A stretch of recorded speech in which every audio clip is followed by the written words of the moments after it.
सुना है आपने? राजस्थान में कहते हैं खम्मा गणी, है ना?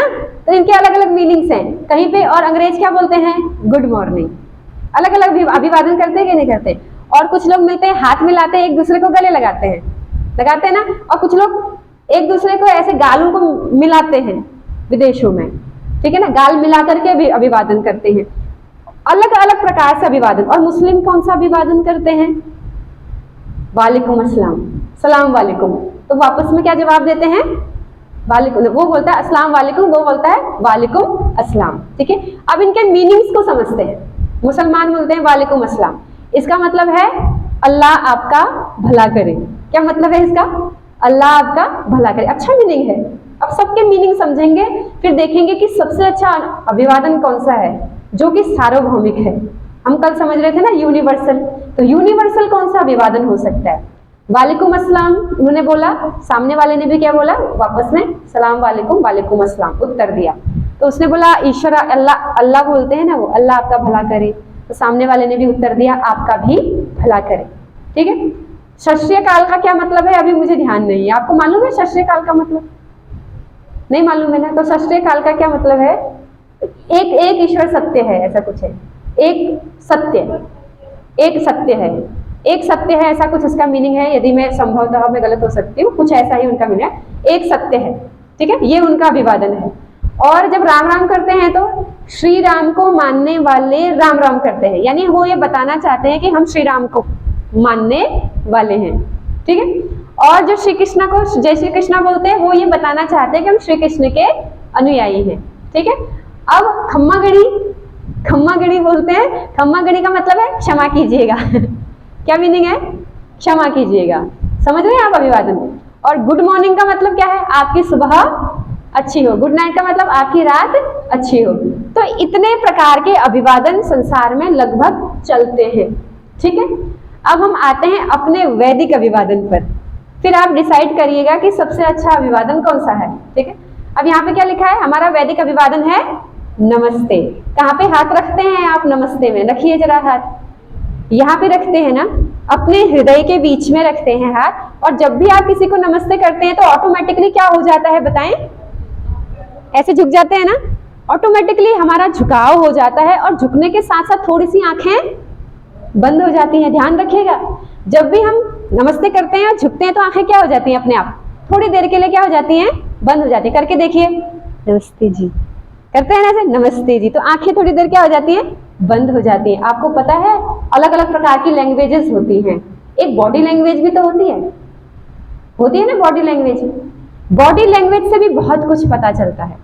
आप मुंह से भले ही कुछ ना बोल रहे हो, पर दूर से कोई नमस्ते कर रहा हो ऐसे, तो समझ जाओगे कि नहीं समझ जाओगे, ठीक है। बॉडी लैंग्वेज बहुत मायने रखती है। जैसे मैं बातचीत कर रही हूँ और कोई बच्चा मेरे को यूं देख रहा हो, तो मेरे को क्या समझ में आ जाएगा कि इसको पसंद बात नहीं आई है। और कोई इधर उधर देख रहा हो, वो इधर सुन ही नहीं रहा है, मतलब वो कहीं और ध्यान लगा रहा है, तो इसका मतलब क्या है? उसको सुनना ही नहीं है, ठीक है ना। और कोई ऐसे सुन रहा हो बड़े प्रेम से, तो इसका मतलब क्या है? उसको बहुत बात पसंद आ रही है, ठीक है। और दो बीच में बात कर रहे हो, तीसरा खड़ा हो यूं देख रहा हो, तो क्या समझ में आ जाएगा? इसको हमसे ईर्ष्या हो रही है। समझ में आ जाएगा कि नहीं आ जाएगा?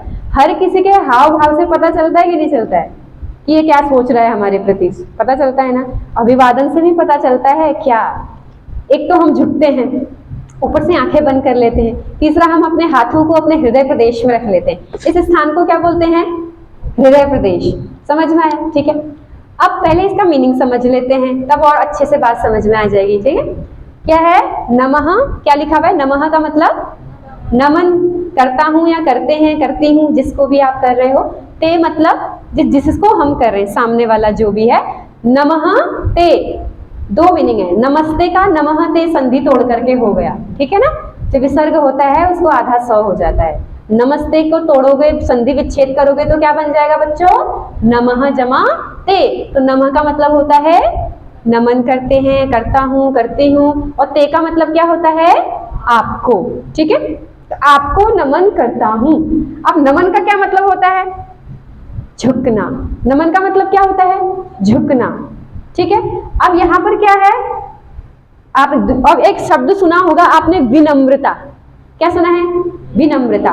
विनम्रता किसका सबसे बड़ा गुण है? किसका गुण है सबसे बड़ा? विद्यार्थी का। विद्यार्थी का प्रथम गुण क्या है? विनम्रता। मैं ऐसा मानती हूं कि विद्यार्थी का प्रथम गुण क्या है?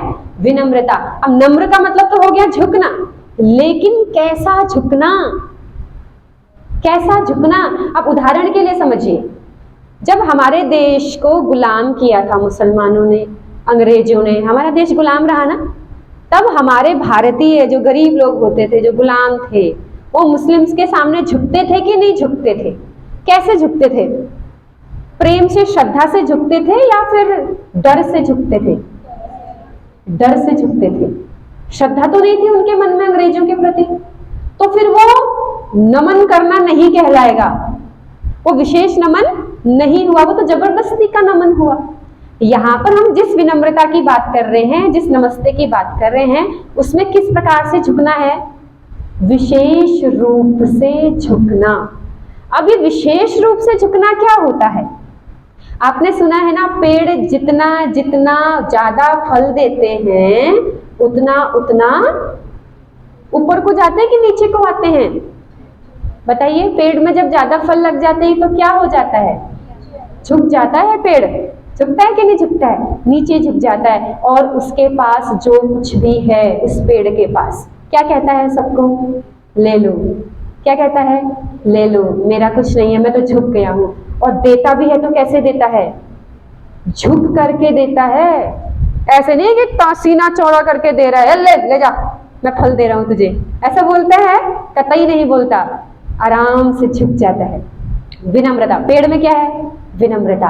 तो जो नमस्ते अभिवादन है, अभी जो नमस्ते होता है, ये बड़ा छोटे को करता है, छोटा बड़े को करता है कि नहीं करता है? और नमस्ते में हम लोग झुक जाते हैं। तो हम लोग नमस्ते में क्या कर रहे हैं कि मेरे पास जितना भी ज्ञान है, नॉलेज हो सकता